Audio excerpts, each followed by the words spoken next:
তো আসুন আমরা জেনে নিই ডায়াবেটিক্স রোগীদের ঘন ঘন প্রস্রাব হওয়ার কারণটা আসলে কি।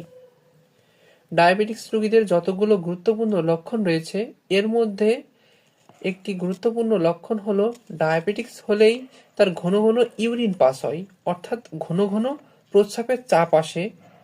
এখন প্রশ্ন হচ্ছে ডায়াবেটিক্সের সাথে ইউরিনের সম্পর্কটা আসলে কি? ডায়াবেটিক্স হলেই ঘন ঘন প্রস্রাব কেন হয়? উত্তর হচ্ছে আমরা জানি আমাদের যখন ব্লাডের মধ্যে গ্লুকোজ লেভেলটা বেড়ে যায় এবং ইনসুলিন হরমোনের সিক্রেশন কমে যায় তখন তাকে ডায়াবেটিক্স বলা হয়। যেহেতু ইনসুলিনের লেভেল কমে যায় যার কারণে আমরা খাবার খেলে যে গ্লুকোজ উৎপন্ন হয় যা ব্লাডের মধ্যে ঘোরাঘুরি করে, কিন্তু ব্লাড চাইছে তার সমস্ত বর্জ্য পদার্থগুলো কিডনির মাধ্যমে বের করে দিতে। কারণ ইউরিন তো নর্মালি অপ্রয়োজনীয় যা বাইরে বের করে ইউরিন দিয়ে।